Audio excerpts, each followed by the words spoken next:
Bonjour frères et sœurs en Christ. Ce matin, j'aimerais vous parler des 10 commandements de Dieu que nous trouvons dans le livre des Exode, chapitre 20, du verset 1 au verset 17, que j'aimerais vous lire ce matin. Alors Dieu prononça toutes ces paroles en disant: Je suis l'Éternel ton Dieu, qui t'a fait sortir du pays d'Égypte, de la maison de servitude. Tu n'auras pas d'autre Dieu devant ma face. Tu ne te feras point d'image taillée, ni de représentation quelconque des choses qui sont en haut dans les cieux, qui sont en bas sur la terre et qui sont dans les eaux plus bas que la terre. Tu ne te prosterneras point devant elles et tu ne les serviras point. Car moi, l'Éternel, ton Dieu, je suis un Dieu jaloux qui punit l'iniquité des pères sur les enfants jusqu'à la 3e et à la 4e génération de ceux qui me haïssent, et qui fait miséricorde jusqu'à en 1000 générations à ceux qui m'aiment et qui gardent mes commandements. Tu ne prendras point le nom de l'Éternel ton Dieu en vain, car l'Éternel ne laissera point impuni celui qui prendra son nom en vain. Souviens-toi du jour du repos pour le sanctifier. Tu travailleras 6 jours et tu feras tout ton ouvrage. Mais le 7e jour est le jour du repos de l'Éternel, ton Dieu. Tu ne feras aucun ouvrage, ni toi, ni ton fils, ni ta fille, ni ton serviteur, ni ta servante, ni ton bétail, ni l'étranger qui est dans tes portes. Car en 6 jours, l'Éternel a fait les cieux, la terre et la mer, et tout ce qui y est contenu. Et il s'est reposé le 7e jour. C'est pourquoi l'Éternel a béni le jour du repos et l'a sanctifié. Honore ton père et ta mère, afin que tes jours se prolongent dans le pays que l'Éternel ton Dieu te donne. Tu ne tueras point. Tu ne commettras point d'adultère. Tu ne déroberas point. Tu ne porteras point de faux témoignages contre ton prochain.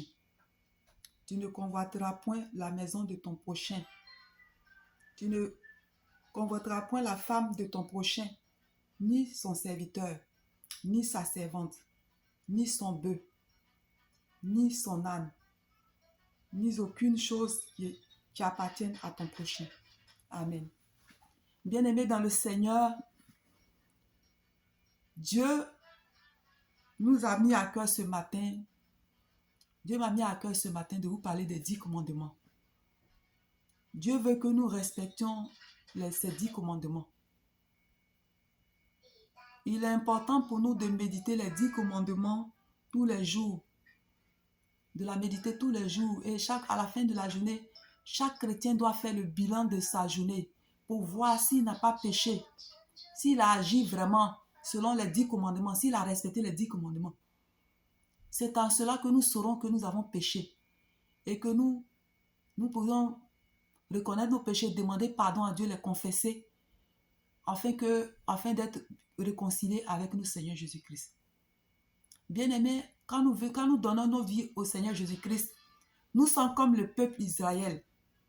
Nous sortons de l'Égypte. Nous sommes comme le peuple d'Israël qui sommes sortis de l'Égypte. Nous sommes séparés du péché. Il est important pour nous de connaître les 10 commandements, de les respecter et les suivre, pour être en bonne communion avec notre Seigneur qui nous a fait sortir de l'Égypte. Si Jésus-Christ s'est révélé à nous, ce n'est pas pour que nous vivions une vie pour nous-mêmes, mais c'est pour que nous lui appartenons. C'est pour que nous soyons son peuple. Et l'Éternel Dieu dit que si nous respectons ces commandements que je viens de lire, il nous considère comme un peuple juste. Et nous savons, nous connaissons tous les bénédictions qui découlent du respect de la parole de Dieu que nous trouvons dans le livre de Deutéronome chapitre 28, où il a dit que si vous gardez mes commandements, Vous serez la tête et non la queue. Vous serez le premier et non le dernier. Vous serez béni à votre arrivée et vous serez béni à votre départ. Vos greniers et vos huches regorgeront de bien. Il y a beaucoup de bénédictions, mes frères et sœurs, à garder les commandements de Dieu. Il a dit aussi que si vous gardez mes commandements, il nous donnera la victoire sur nos ennemis. Nos ennemis viendront contre nous par un seul chemin et ils s'enfuiront par 7 chemins. Aussi, dans le livre de Jean chapitre 14, verset 15, l'Éternel Jésus-Christ pouvait nous dire que si vous m'aimez, gardez mes commandements. Si vous m'aimez, gardez mes commandements. Bien-aimés, si nous aimons le Seigneur Jésus-Christ, si nous disons que nous sommes enfants de Dieu, nous devons vraiment garder les commandements de Dieu, les suivre et les mettre en pratique. Si nous gardons les commandements de Dieu, il y a les bénédictions, mais si nous ne les gardons pas, il y a une séparation d'avec Dieu. Comme Jésus-Christ pouvait le dire dans Ésaïe, dans le livre d'Ésaïe, que ma main n'est pas trop courte pour vous sauver, mais ce sont vos nombreux péchés qui vous éloignent de moi. Notre Seigneur Jésus-Christ nous aime. Il nous aime, il aime le pécheur, mais n'aime pas le péché. Sachez bien aimé que le fait de ne pas respecter les 10 commandements, ça signifie qu'on sait, c'est haïr Dieu. Parce que Dieu siège dans ses paroles. Si nous voulons découvrir notre Seigneur Jésus-Christ, nous devons méditer la parole. Nous devons chercher à le découvrir à travers la parole. Dieu, c'est la parole.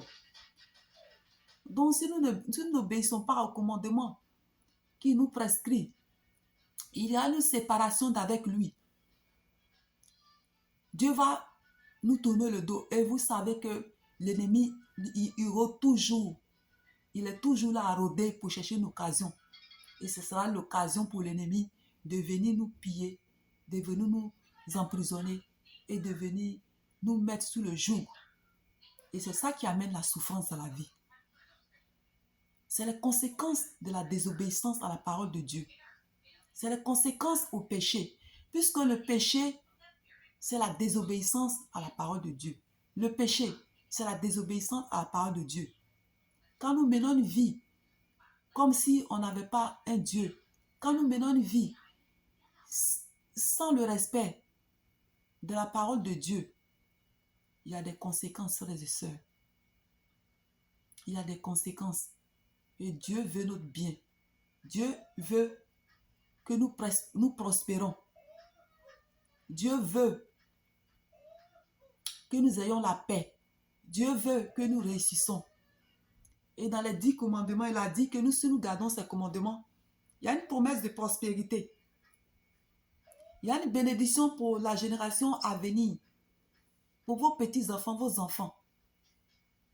Donc, il est très important pour nous, frères et sœurs, de respecter les commandements de Dieu, pour être protégés par lui, pour avoir toujours sa faveur, pour être béni, pour demeurer dans sa bénédiction, mes frères et sœurs. Mon frère, si tu rencontres des difficultés présentement, si tu es au chômage, tu dois revoir ta relation avec Dieu. Ma sœur, tu dois revoir ta relation avec Dieu. Tu dois te réconcilier avec Dieu. Tu dois demander pardon à Dieu. Tu dois poser des questions à Dieu pour voir si la situation que tu vis, elle n'est pas de ta faute. Si quelque part, tu n'as pas désobéi à sa parole. Si quelque part, tu ne t'es pas éloigné de lui pour te retrouver dans cette situation. Car même lorsque nous souffrons, c'est Dieu qui permet aussi à l'ennemi. Si Dieu laisse faire, c'est que d'une part, nous sommes quelque part responsables de ce qui nous arrive. Parfois, nous vivons des situations vraiment, on ne comprend pas ce qui nous arrive. On souffre, on se demande, Dieu m'a abandonné. Frères et sœurs, tu dois d'abord revoir là où tu as péché. Demander pardon à Dieu. Confesser tes péchés. Pour que le Seigneur, dans ta grande miséricorde, ait pitié de moi. Ait pitié de toi plutôt. Pour te restaurer. C'est le péché qui donne autorisation à l'ennemi dans nos vies. C'est le péché qui ouvre les portes. C'est notre désobéissance à la parole de Dieu qui ouvre les portes à l'ennemi pour qu'il puisse vraiment nous dompter, nous piller, nous rendre misérables et nous rendre esclaves. Dieu veut que nous soyons libres. Dieu veut que nous soyons prospères. Nous devons nous attacher à la parole de Dieu. Nous devons la méditer tous les jours. Nous devons respecter les commandements de Dieu. Nous devons obéir aux recommandations de Dieu. Frères et sœurs, il est important vraiment pour nous de revoir nos vies. Dieu nous demande une seule chose, c'est le respect de ses commandements, c'est l'obéissance de sa parole. Il nous demande seulement d'obéir. Si nous obéissons, Dieu aura toujours ses regards sur nous. Il va nous protéger. Ses anges seront toujours là, à côté de nous, à nous protéger. Ne retournons pas en Égypte, ne retournons pas en arrière. Ne regardons pas à ce monde, frères et sœurs. Ce monde-là est passager. Ce temps-là est court. Accrochons-nous à notre Seigneur Jésus-Christ. Accrochons-nous à la parole de Dieu. Accrochons-nous à Dieu. Afin qu'à la fin de notre vie, nous puissions retrouver notre Seigneur Jésus-Christ dans le royaume des cieux, afin de vivre une vie éternelle. Frères et sœurs, je vous encourage vraiment beaucoup. Cette parole a été inspirée par Dieu. Il veut vraiment que nous respectons ses commandements. Parce qu'il veut que nous soyons prospères. Il veut notre réussite. Il veut notre bien. Voilà, je vous bénis, je vous remercie. Je vous encourage à vous attacher à Dieu. Parce que c'est le seul et réel vrai Dieu. Les autres dieux ne sont pas fiables. C'est Jésus-Christ seulement qui... Il dit, il a les projets de bonheur pour nous et non de malheur. Contrairement aux autres dieux. Dieu, quand il donne quelque chose, c'est pour un bonheur, c'est durable. Le diable, quand il donne quelque chose, c'est court. Accrochons-nous à Dieu. Je vous remercie. Je vous bénis. Dans le nom de notre Seigneur Jésus-Christ. Amen. Soyez bénis. Au nom de Jésus-Christ. Amen.